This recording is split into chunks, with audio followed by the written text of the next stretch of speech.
Pour ce numéro d'African Woman 2.0, nous avons eu le plaisir de recevoir Marie-France Kwaku, présidente du conseil d'administration de l'ONG Overcome Women, engagée dans la lutte contre les violences basées sur le genre, ou VBG. Aujourd'hui, elle nous partage son combat contre les VBG, ses stratégies pour sensibiliser et éduquer la jeunesse, ainsi que son parcours exceptionnel dans le leadership, l'entrepreneuriat et le développement social. Avec son ONG, Marie-France a également produit 2 films de sensibilisation, The Dream et Silence mortel, qui sont de puissants outils pour ouvrir le dialogue et renforcer la prévention.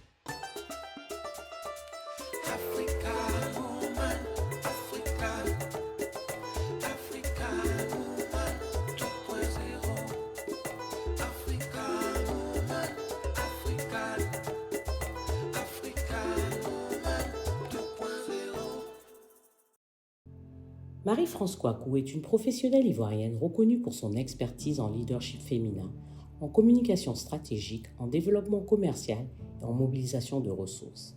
Forte de plus de 12 années d'expérience dans les secteurs publics et privés, elle a piloté d'importants projets institutionnels tels que le Salon international de l'agriculture, le SARA, ainsi que plusieurs campagnes politiques au sein du groupe Vaudou. Présidente du conseil d'administration de l'ONG Overcome Women, elle a conduit une vaste caravane nationale de sensibilisation ayant touché plus de 15 000 jeunes filles dans 12 villes de Côte d'Ivoire et a produit 2 films de sensibilisation sélectionnés dans plusieurs festivals internationaux. Son engagement a été salué par le Conseil national des droits de l'homme et reconnu à l'échelle continentale et internationale, notamment par l'Union africaine et le réseau mondial G100 où elle occupe le rôle de Country Chair, Côte d'Ivoire. Bonjour Marie-France. Bonjour Tata. Un plaisir de t'avoir avec nous aujourd'hui sur African Woman 2.0. Aujourd'hui, on va parler, tu sais qu'aujourd'hui c'est le premier jour des 16 jours d'activisme de lutte contre les violences basées sur le genre. C'est ça. Donc la sensibilisation commence. 16 jours, c'est même trop court, mais 16 jours pendant lesquels, en tout cas, nous, on va essayer de sensibiliser au maximum.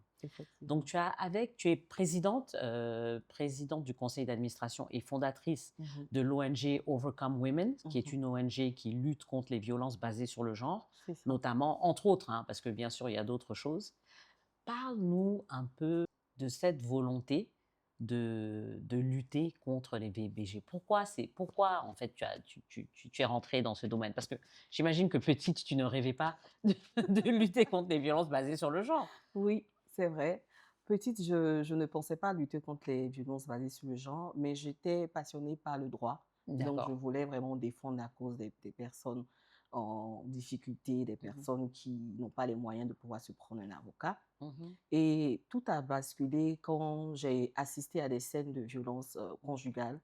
D'abord, dans mon À quel entourage âge? immédiat, j'avais, je crois, 14 ans.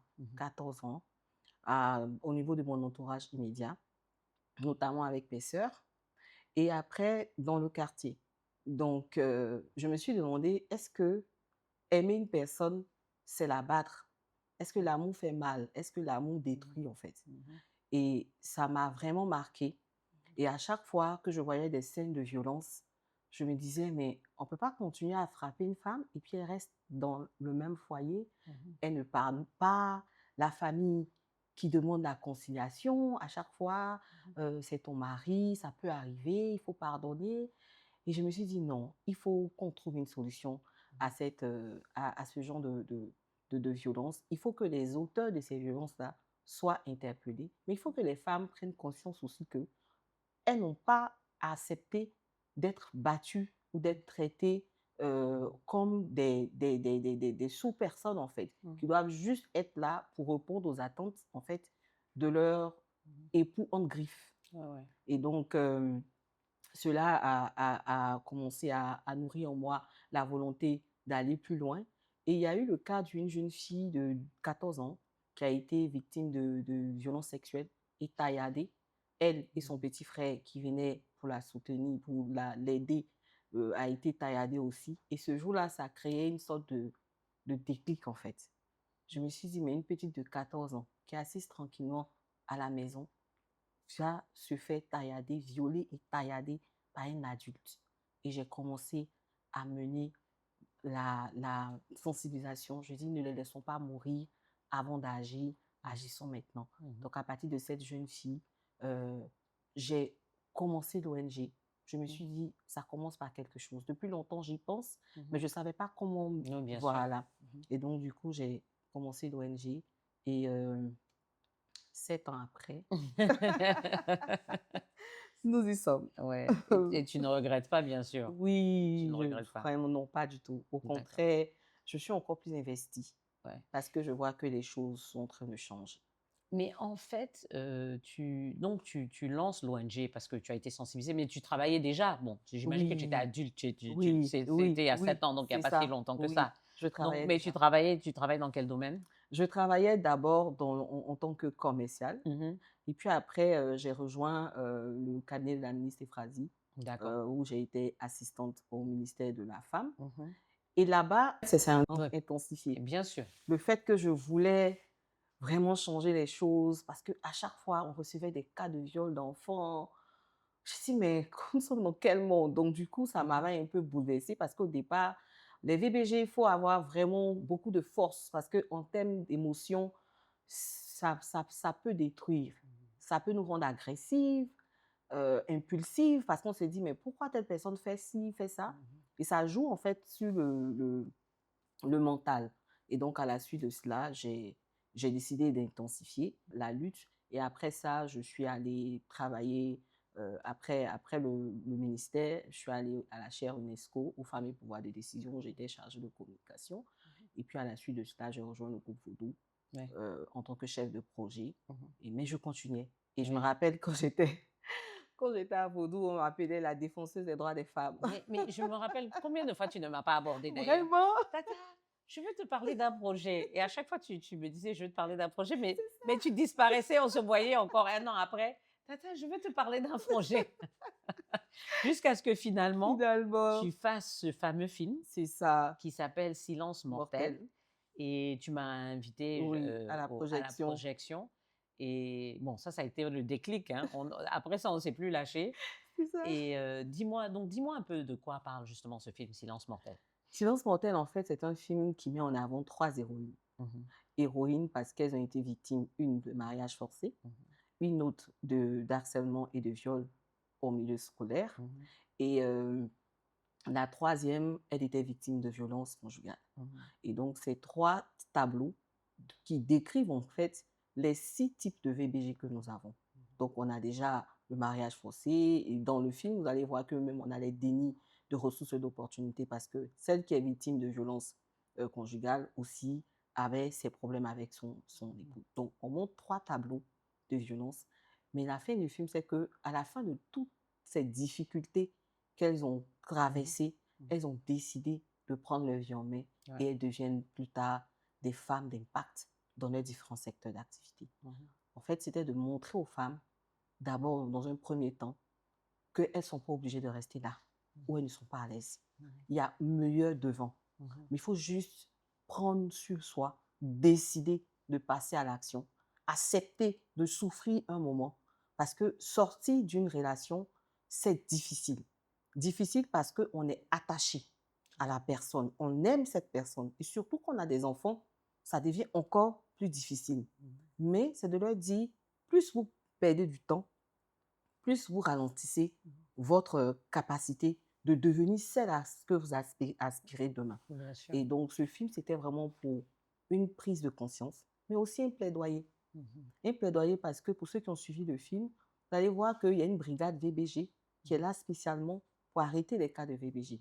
Un plaidoyer pour dire en fait, que ce soit à nos différents ministères, à l'Afrique tout entière, que si on veut traiter les questions de VBG de façon efficace, il faut qu'il y ait une brigade spéciale VBG. De telle sorte que quand une femme appelle, ou bien même un voisin qui signale que juste à côté de moi, il y a un homme qui bat sa femme, que cette brigade vienne vérifier.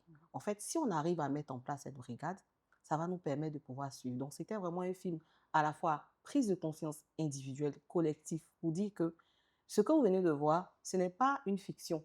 Ça fait partie de la réalité. Parce que ce film est tiré d'histoires vraies. Vu que nous sommes sur le terrain, donc nous avons les histoires de ces femmes-là.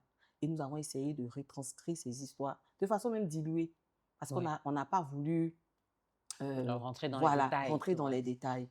Et donc, c'était vraiment une prise de conscience individuelle, collective et un plaidoyer pour dire que nous voulons que les VBG soient traités d'une autre façon, de façon spécifique. Qu'on ait une brigade VBG pour que ces violences-là puissent s'arrêter et que les auteurs de ces crimes, parce que ce sont des crimes, les auteurs de ces crimes et de ces délits soient arrêtés, incarcérés, jugés et que ce soit connu de tous. Parce que généralement, on nous dit, on l'a attrapé. Oui.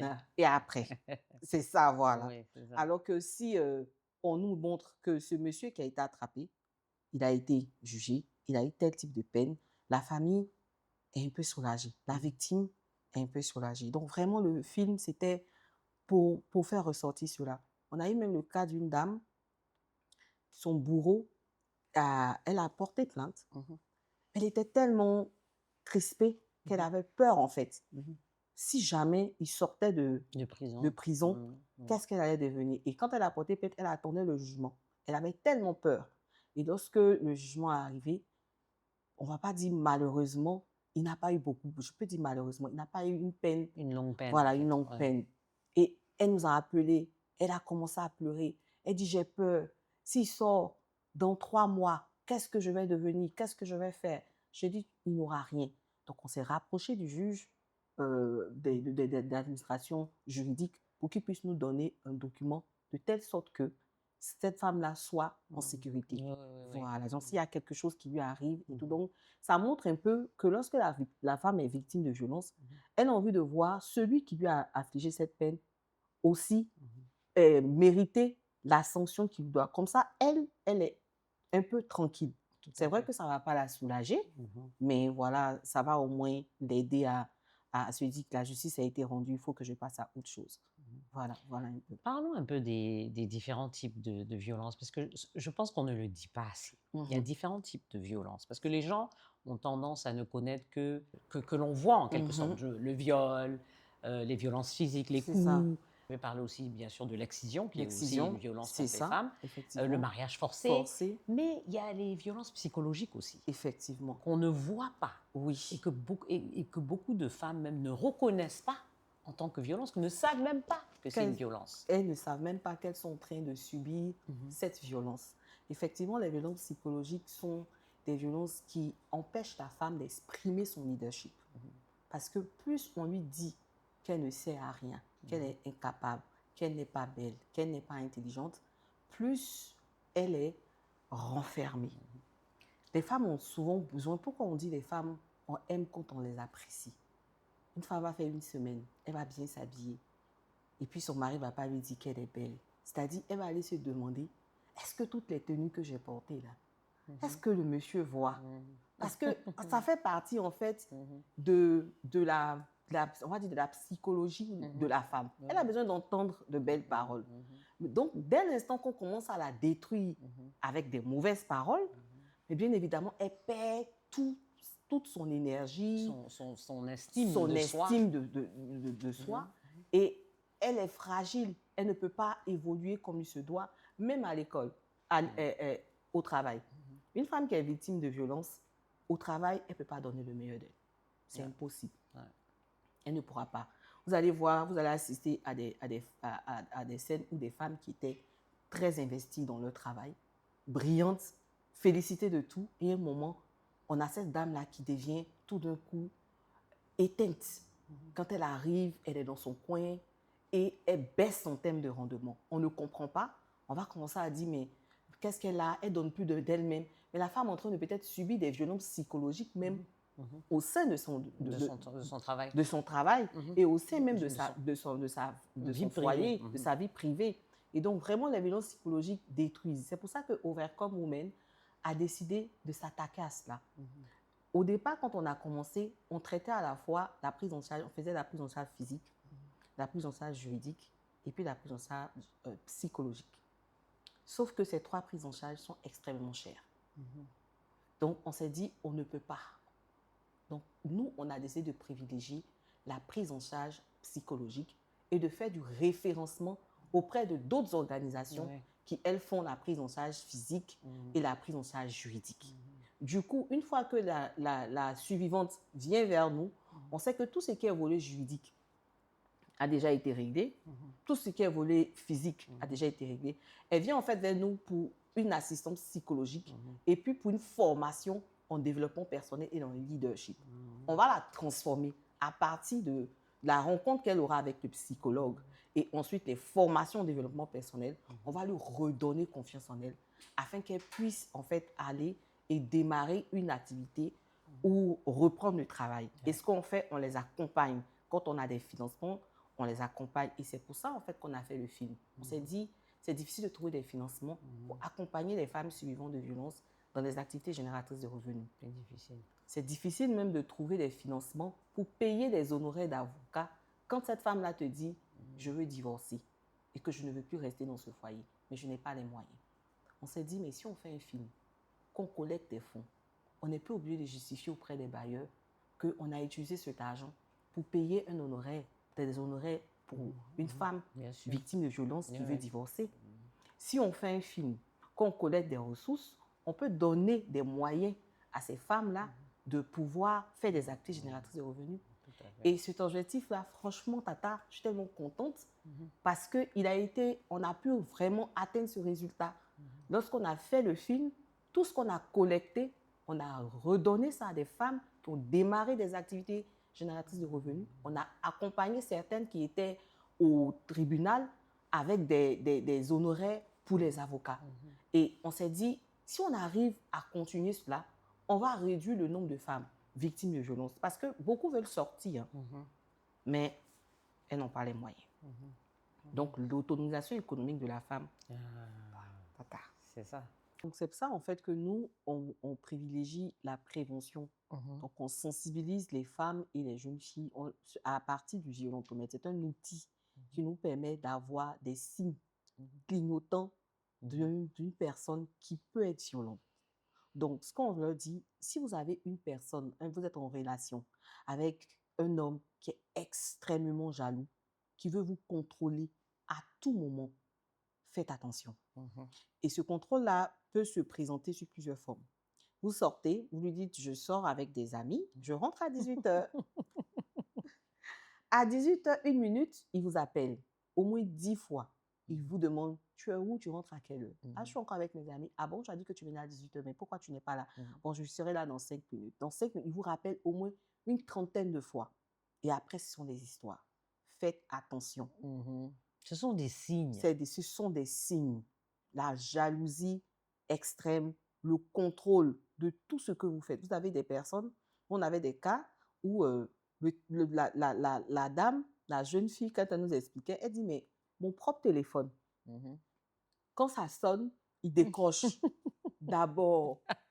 Pour vérifier qui Pour appelle. vérifier qui appelle. Et on peut faire ça. Et il y a des moments où il prend mon téléphone, il vérifie le nom de tous les hommes qui sont dans le téléphone et il appelle pour savoir si ces hommes-là sont informés qu'elle est en relation. Non, mais attends, sérieux? Sérieux. Et la femme, elle reste dans la relation? Non, mais là, elle nous a expliqué que ça a été difficile et on lui a dit, mais c'est un homme violent. Est-ce qu'il vous a déjà battu? Elle dit non, mais une fois, on s'est disputé. Je sentais qu'il voulait me donner un coup et je lui ai dit que s'il me touche, je vais appeler la police ou je vais aller me plaindre chez mes parents et tout. Et il a donné un coup de poing dans le mur. C'est un homme violent. Et aujourd'hui, vous ne voyez pas parce qu'après… En fait, c'est ça. C'est quand tu rentres dans la relation après que maintenant que la personne t'a, puisque peut-être avant vous êtes juste en copain-copine ou autre, ça. Mais dès que tu te maries ou que vraiment que la relation commence à devenir sérieuse, qu'il te contrôle, mais là, il commence à te frapper. Mais oui. Et oui. Parce qu'on ne te frappe pas et puis tu le maries. En général, c'est quand tu as fini de te marier, là, qu'on commence à te frapper. Mais avant, il y en a parfois avant, hein, non? Avant, oui. Mais elles acceptent de rentrer dans le mariage malgré cela parce en fait, c'est ce que je dis, ça crée l'attachement. On s'attache. Donc, c'est difficile de partir. C'est très difficile. C'est pour ça que nous demandons aux femmes souvent de privilégier leur autonomisation. Mais même ça, il y a des hommes qui empêchent les femmes de travailler. Tout à fait. Qui les empêchent de travailler. Ils peuvent te dire, surtout ceux qui sont… on a des cas où les hommes sont nantis. Là-bas, c'est pire. Parce que la femme, elle est l'ombre d'elle-même et elle a des difficultés à sortir. Parce que l'homme, il est puissant. Puissant on va dire, financièrement, mais puissant aussi en termes de relations. Tout à fait. Donc, du coup, Peur. elle a peur. Elle a peur. On a vu un peu l'histoire qu'il y a sur les réseaux sociaux avec l'actrice qui a fait le tour. Mais il y en a plusieurs qui sont peut-être dans cette situation. On ne sait pas si c'est... On ne peut pas confirmer qu'effectivement, elle est victime de violence. Elle a dit, mais on pouvait ne pas confirmer des choses qu'on n'a pas peut-être. Mais ça existe. Les violences sont partout. Ouais, Que ce soit chez les personnes nanties, bien sûr. que ce soit chez les personnes qui n'en ont pas. Toute catégorie socio-professionnelle. Voilà, mais ce que nous recommandons aux femmes, c'est d'être indépendantes financièrement. Comme ça, tu peux partir. Ah, tu peux partir. Tranquillement, sans stress. Sans stress. Tu te lèves, tu pars dans une autre maison, tu es tranquille. On a des cas où des femmes ont décidé de partir, mais ça a été difficile. C'est ça la difficulté. Et souvent, quand la personne sent que tu veux lui échapper, c'est là qu'elle devient même gentille encore. Effectivement, te ramener. Parce que quand la personne finit de faire tout ce qu'il veut, genre te traiter de plusieurs propos dévalorisants, te frapper, quelques mois, quelques jours plus tard, il revient comme un enfant. Avec des fleurs, des chocolats, des cadeaux. Que tu es la femme de ma vie, ce sont des erreurs, je t'aime, tout ce que je fais, c'est parce que je t'aime, je ne veux pas que quelqu'un d'autre t'approche, je ne veux pas ci, je ne veux pas ça, je ne vais plus te frapper, il va aller te prendre un beau bijou, peut-être un chopard, tu es contente, et puis 3 mois plus tard... 3 mois, c'est loin. 2 semaines. 2 semaines, tu reviens. Il t'a refrappé encore. Au point de départ.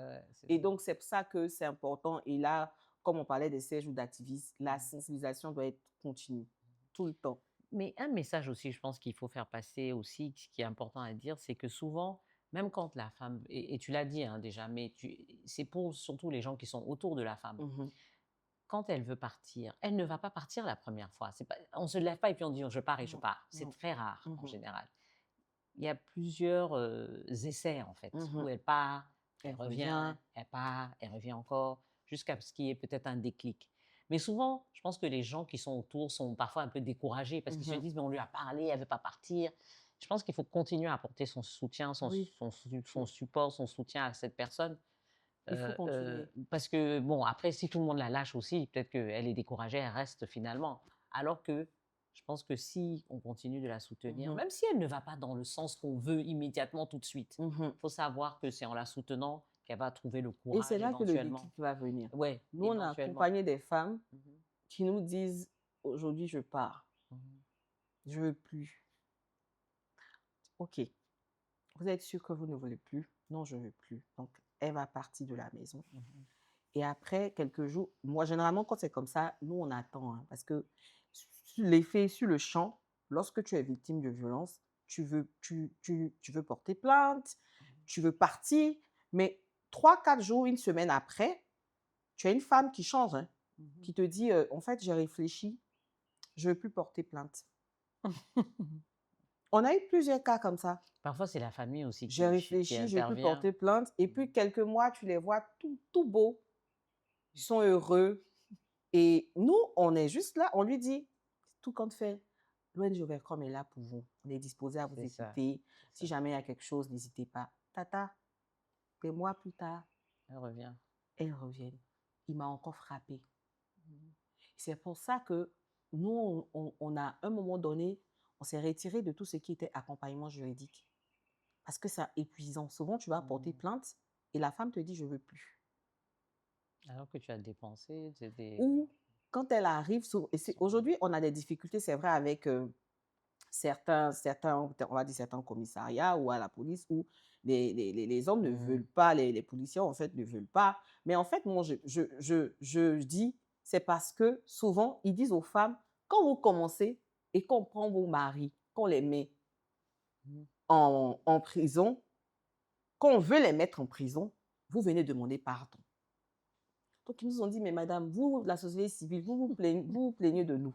Mais les femmes aussi, quand elles viennent, on dit, mais comprenez et tout. Donc, du coup, aujourd'hui, nous, on évite. On se dit, il faut qu'elle soit sûre. Et on se dit, en plus, on est en Afrique. Est-ce qu'il y a une première conciliation? Est-ce que les familles sont informées? On prend le temps de demander. Est-ce que quand ils vous battent, il y a des dames qui vivent ça au quotidien, mais leurs parents ne savent pas qu'elles sont battues.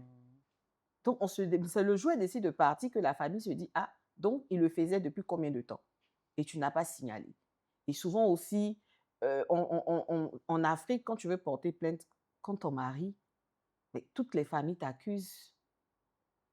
Donc, la suivante, la victime, devient celle qui est la méchante. Et le bourreau, il devient celui qui est bien. Pourquoi tu vas aller porter plainte contre ton mari et vos enfants? Tu as pensé à ça? Mais pourquoi? Donc, elles sont déjà dissuadées de porter plainte. Et ce n'est pas évident, Tata. C'est pas évident. Moi, j'ai toujours défendu les femmes. Mais pourquoi vous ne portez pas plainte et tout? Et puis moi, j'ai été victime d'une injustice. Mais j'ai eu du mal à porter plainte. Parce que la personne, en fait, était une personne que j'appréciais. Et je me suis dit, attention, tu comprends maintenant pourquoi les femmes ont du mal à aller porter plainte. Alors que j'étais dans mes droits. Et après, quand je suis descendue des émotions, j'ai dit non, il faut que je porte plainte. Et j'irai porter plainte. Et je suis allée porter plainte. J'étais sûre maintenant de ce que je voulais. Et c'est ce qu'on essaie de faire comprendre. Si elles ne sont pas sûres, quand elles vont aller porter plainte, elles vont revenir. Et quand c'est comme ça, nous, la société civile, devant les policiers et tout ça, on n'est pas à l'aise.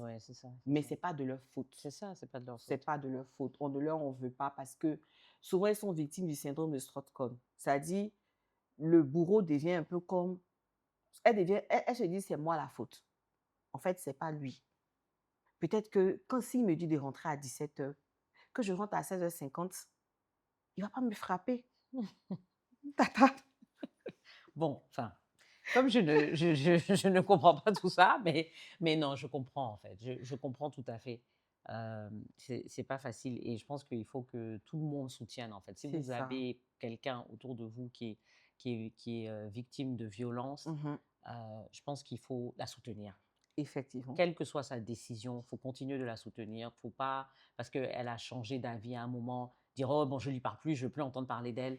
Je pense qu'il faut continuer à la soutenir, continuer à être là. Parce que le jour où elle voudra vraiment partir, c'est là vraiment qu'elle aura besoin de cette écoute. Effectivement. Que ce soit la famille, les amis, tes collègues de travail. Il y a tout ce cercle, en fait, qui est là pour soutenir.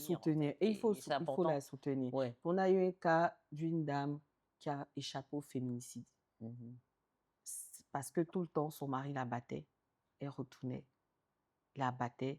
Elle venait en famille. La famille lui demandait de rester, de ne plus partir. Mais elle repartait.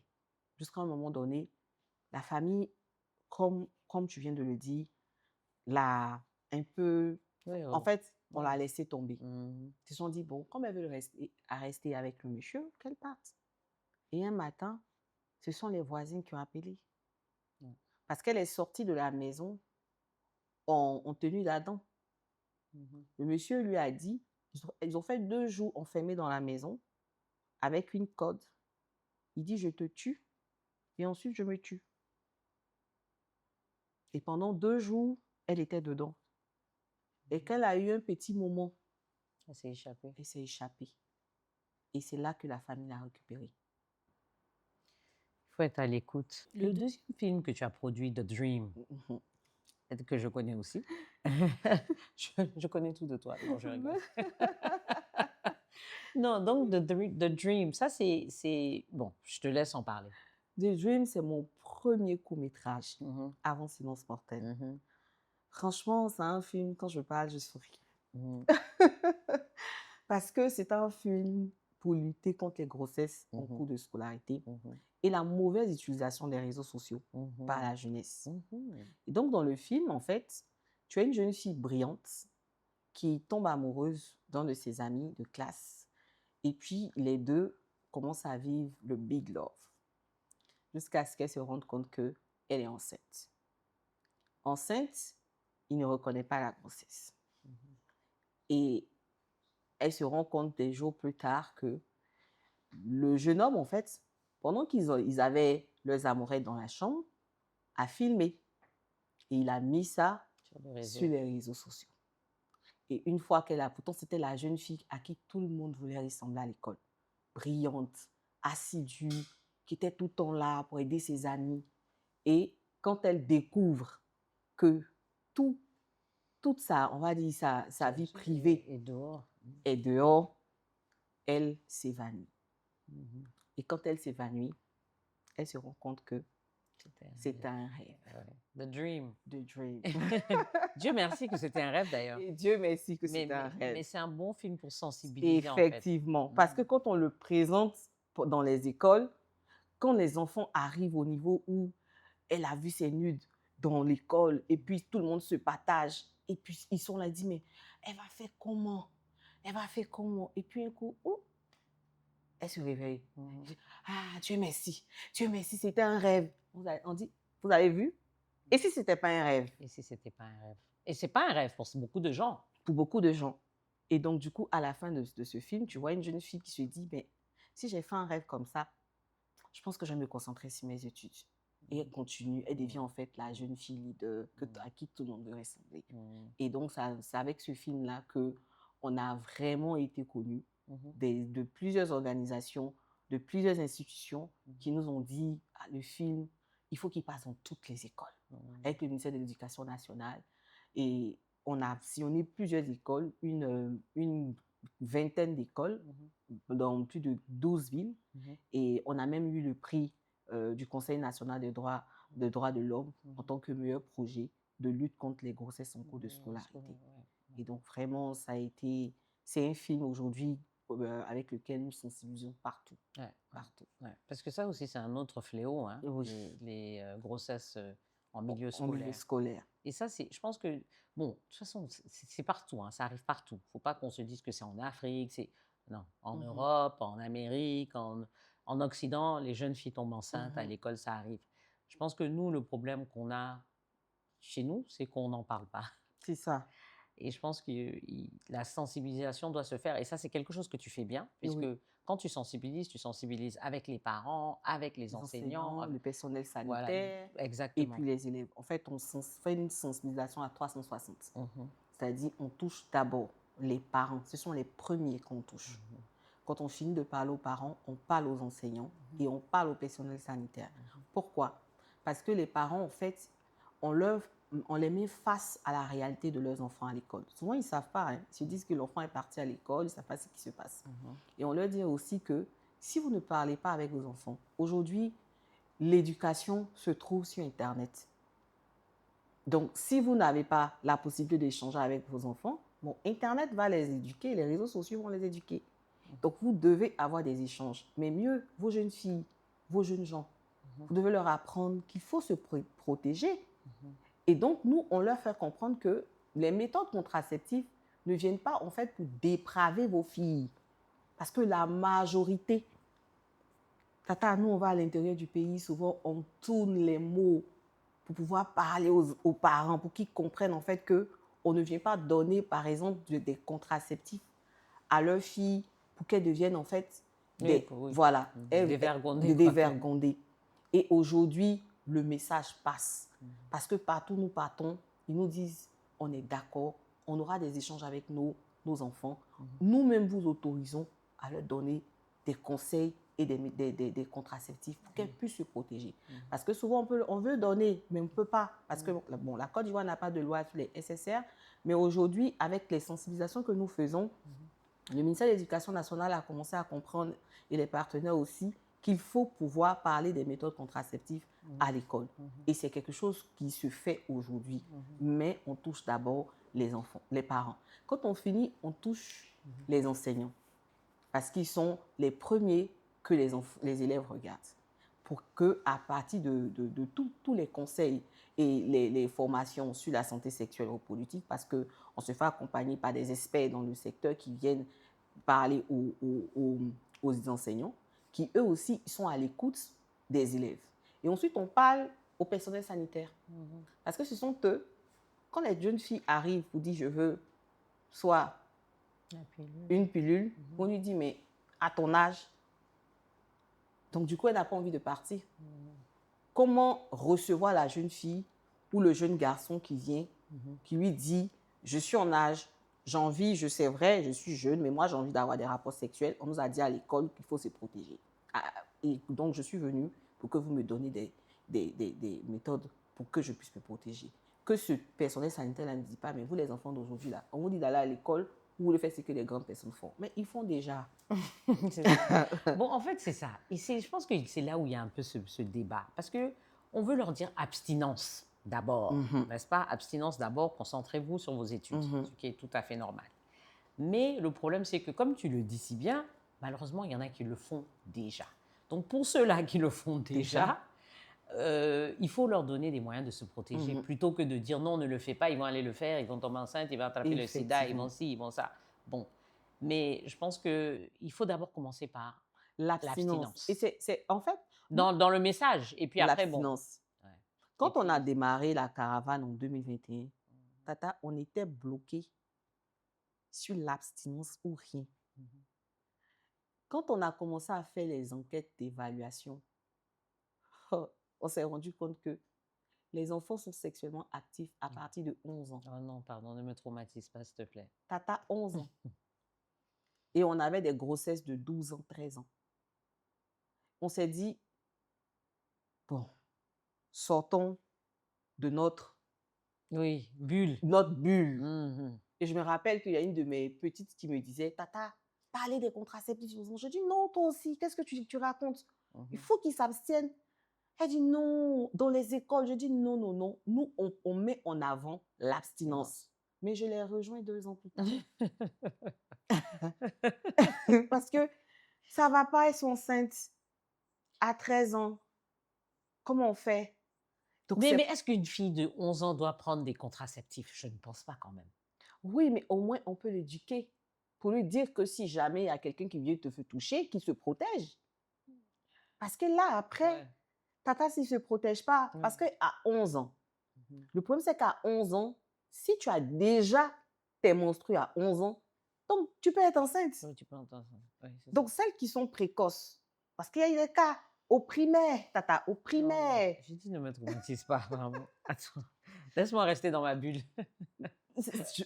Vraiment, on essaie de faire comprendre aux parents aujourd'hui que l'heure est grave. Discutez avec vos enfants. Il faut parler aux enfants. Il faut sensibiliser les enfants. Sensibiliser-les. La dernière sensibilisation qu'on a faite à l'église méthodiste à Yopougon, on est allé vraiment focus sur l'abstinence et on a parlé un peu des contraceptifs. Mais ce qu'on a découvert, c'est que les enfants ne sont plus sur Facebook. Ils sont sur TikTok. Alors que nous tous, quand on scrolle TikTok, on voit tout ce qui se passe sur TikTok. Donc, Ovecom a décidé de changer sa stratégie pour parler aux enfants. Et vous parlez maintenant sur TikTok. Sur TikTok. Parce qu'on a dit qu'est-ce que c'est Facebook? Avec le doigt. Habituellement, quand on faisait les carreaux, on dit qu'est-ce que c'est Facebook? Tout le monde lève le doigt. Mais non, je dis, mais quelles sont les personnes qui sont sur Facebook? Je vois quelques doigts. Tata, nous on est sur TikTok. Je dis, qui est sur TikTok? Toute la classe est sur TikTok. Est sur TikTok. Je dis, tu peux faire combien d'heures sur TikTok? Moi, je peux faire 5 heures, 6 heures, ça dépend. Mais tu n'étudies pas? En tout cas, j'ai étudié. Mais quand tu fais 4 heures, 5 heures sur TikTok, à quel moment tu étudies? Mais on s'est rendu compte que on doit inonder TikTok de bons messages. Parce qu'ils sont tous sur TikTok. On fait comment? Je vous parle d'une école, on va dire chrétienne. Ils sont tous sur TikTok. Tous. On leur a même dit, bon, on va faire un concours de lecture. La meilleure fiche de lecture, on va faire un concours. La personne va présenter sur TikTok. Elle va gagner des choses. Au moins, on va vous éduquer. Quand je suis revenue, j'ai dit aux équipes, je dis non, là, il faut qu'on change notre stratégie. On doit inonder TikTok. Parce que nos enfants sont sur TikTok. Et donc, aujourd'hui, c'est vraiment un cri de cœur et qu'on dit aux parents, surtout à l'intérieur du pays, c'est grave. À l'intérieur du pays, les jeunes filles, pour la plupart, d'autres sont de familles modestes ou même des familles qui vivent en fait dans la précarité. Donc, quand le vieux s'en va déposer la petite au début de rentrée scolaire, qu'il a déposé un régime de bananes avec 20 000 francs chez le tuteur, il ne revient plus jusqu'à la fin de l'année, jusqu'à ce que sa fille retourne en vacances. Donc, la petite fait comment pour manger? Oui, elle se prostitue ou elle se trouve un copain. Donc, ce n'est pas la faute de nos filles. C'est la faute des parents. Elles sont livrées à elles. je ne peux pas manger. Si j'ai un petit gars j'ai un mécanicien ou bien j'ai telle personne qui vient, parce que quand on avait les statistiques, 60% des grossesses, les auteurs, ce sont des jeunes des petits métiers. Mhm. Mhm. 30%, 30-35%, les élèves eux-mêmes. Et puis aujourd'hui, 5%, souvent les instituteurs, Les professeurs. les professeurs. Mais il y a des cas même où on nous dit, dans certaines régions où on est parti, que celle-là, Dieu merci, elle est tombée enceinte de tel instituteur ou professeur, il a marié. C'est la joie de toute la famille. Qu'est-ce que nous, on peut dire? On va sensibiliser sur TikTok. On doit sensibiliser sur TikTok. Ou bien quand, chez les Baoulés aiment beaucoup les enfants. Moi-même, je suis Baoulé. Mhm. On te dit, faut faire, tu vas donner. On va s'occuper. Bon, quand elle a 18 ans, 17 ans ou 16 ans, qu'il y a quelqu'un qui est là, qui peut lui donner un enfant, la mémé dit, fais l'enfant et puis tu l'envoies. Donc, il y a des pesanteurs socioculturels qui sont encore là et très présents. Qu'on est obligé, en fait, de continuer la sensibilisation pour pouvoir dire aux parents que ce n'est pas le fait de dire l'école, l'éducation pour les filles, on la met à l'école au CPE et puis à partir de 4e, elle doit aller se marier pour faire un enfant. Non, si on veut voir des femmes députées, directrices d'entreprise, pilotes, entreprenantes, si on veut voir tout ça, il faut laisser la jeune fille aller à l'école jusqu'au bout. Mais elle a besoin de conditions. Donc aujourd'hui, nous sommes en train de travailler. On cherche des partenaires pour pouvoir construire des foyers dans ces différentes villes-là où les jeunes filles ont besoin d'être logées. D'abord, on a eu un cas à Soubré-Tata. Le cas Ne me parle plus de cas. qui m'a Sinon, on va finir. qui m'a traumatisée. Ce cas-là m'a traumatisée, Tata, il faut que je te dise. Ok, rapidement. Rapidement. Une famille, 2 sœurs et leur grand frère qui vivaient dans la même chambre. Une famille de 2 sœurs, de même père, même mère, et leur grand frère qui vivaient à l'intérieur du pays, qui partaient à l'école et ils dormaient dans la même chambre. Vous savez ce qui s'est passé? Il a enceinté les 2 sœurs. Les 2 sœurs. Mais bon, tu sais, c'est ce qui... Bon, en tout cas, je sais que ça, dans les pays occidentaux, ayant vécu aux États-Unis, ils te disent que à partir de, je crois, 12 ans, les enfants, filles, garçons, ne dorment plus dans la même chambre. Effectivement. Il faut que tu donnes une chambre aux filles, une chambre aux garçons. C'est ça. Ils peuvent dormir entre même sexe, mais pas filles, garçons dans la même chambre. C'est ça. Bon, nous, bien sûr, dans nos conditions difficiles. Déjà. En fait, c'est pour les conditions précaires que tu es obligé ils se sont retrouvés parce que à l'intérieur, là, ils se mettent ensemble. Oui, bien ils sûr. peuvent prendre une chambre ou une petite maison, là. Mais il faut sensibiliser. C'est de l'éducation aussi. Oui. Non? Et les filles et les garçons dorment ensemble. Donc, du coup, il y a des grossesses. Et d'ailleurs, je voudrais que tu passes un message, à 2 messages, donc aux femmes qui sont victimes de violences basées sur le genre. Qu'est-ce que tu dirais à une femme aujourd'hui qui t'écoute? Je dis aux femmes, elles sont fortes, elles sont brillantes, elles ont du potentiel. Il faut qu'elles sortent de ces foyers violents où on leur fait croire qu'elles ne valent rien, elles ne servent à rien et qu'elles ne peuvent pas aller quelque part.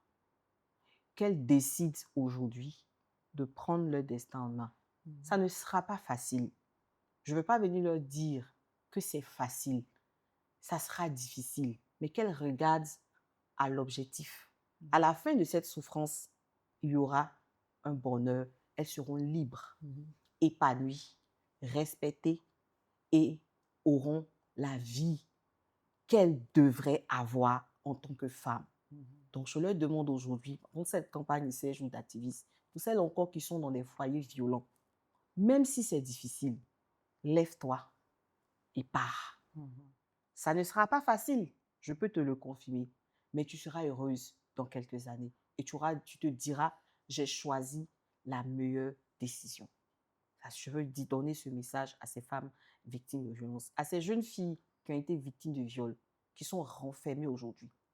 Et pour d'autres qui sont devenues un peu des jeunes filles qu'on peut dire traitées de jeunes filles légères, parce qu'on ne connaît pas leur vie. On ne sait pas ce que crée le viol. Je veux leur dire de se rapprocher des psychologues, discuter avec les psychologues, se rapprocher des ONG, parler avec nous. On va les aider à guérir de ce traumatisme. Parce que le viol, il peut te traumatiser pendant des années et te faire perdre l'estime de soi. Donc, à ces jeunes filles, je leur demande, ou ces femmes, on a des cas où ce sont des femmes qui ont porté cela pendant des années et qui ne sont pas guéries, de se rapprocher des psychologues. On n'a pas la culture des psychologues. Oui, on n'a pas. On n'a n'a pas. pas.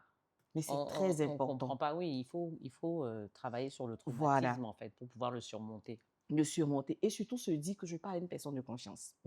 Parce que, excuse-moi, Tata, on a beaucoup de bérets. Ah, Donc, absolument. tout le monde me dit, je n'ai pas envie de m'ouvrir. Bien sûr. Mais le psychologue, il est lié par le secret de la confidentialité. Donc, quand tu vas lui parler, tu lui dis tout ce que tu as envie de dire.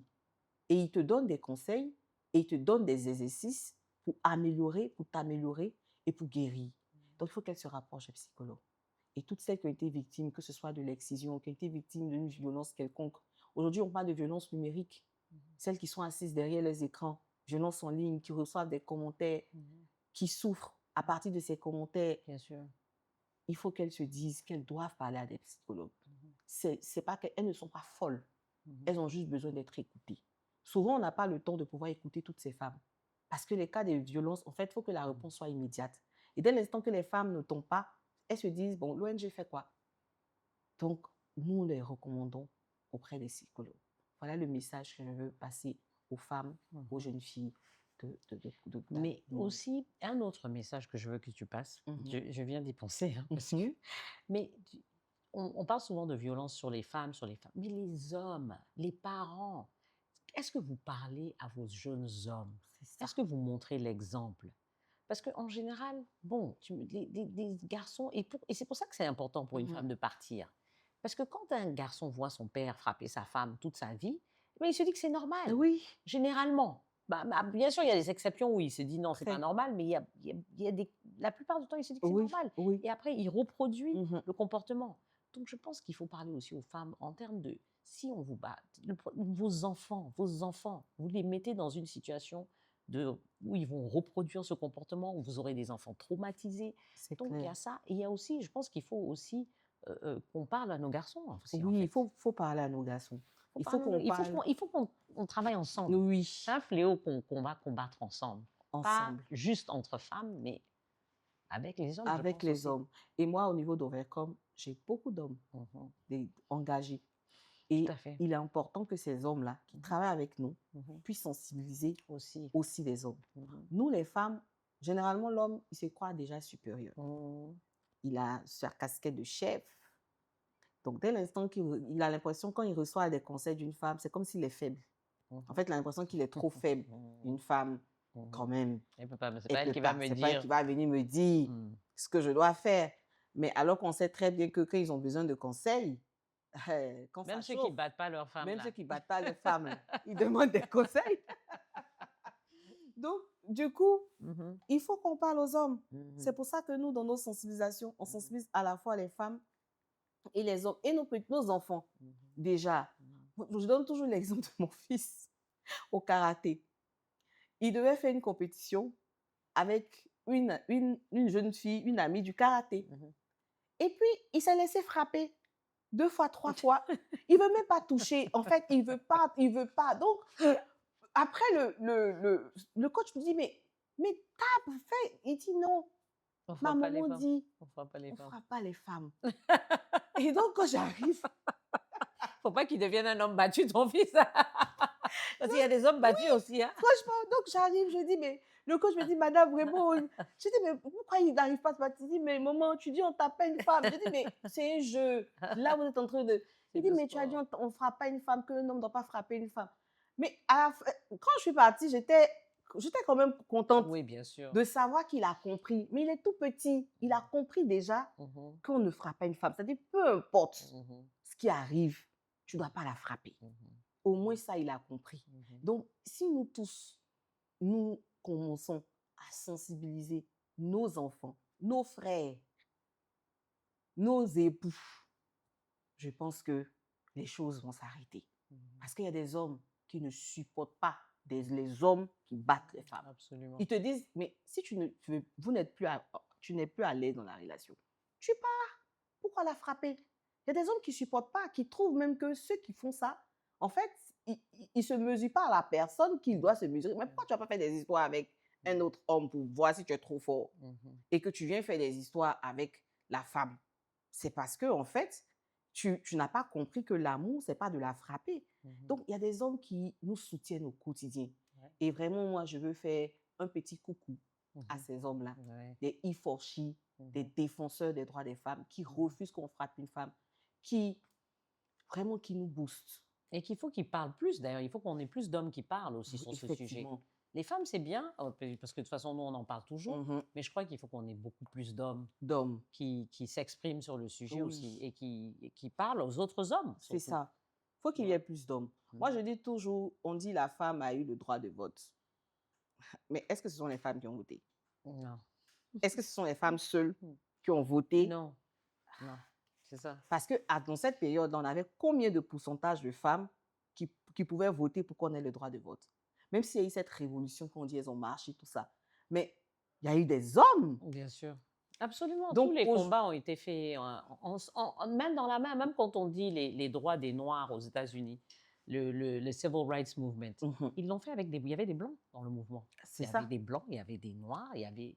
Enfin, c'est pas que les Noirs qui se sont battus. Il a fallu travailler avec les différentes personnes en dehors de la race pour pouvoir avancer, en fait. C'est clair. Je pense que c'est la même chose. Il faut qu'on se mette tous ensemble pour lutter contre ce fléau. Merci beaucoup, Marie-France. Merci, Tata. On a tellement bien parlé qu'on n'a pas pu faire toutes les questions, mais c'est pas grave, ça arrive. Maintenant, on passe au petit cadeau.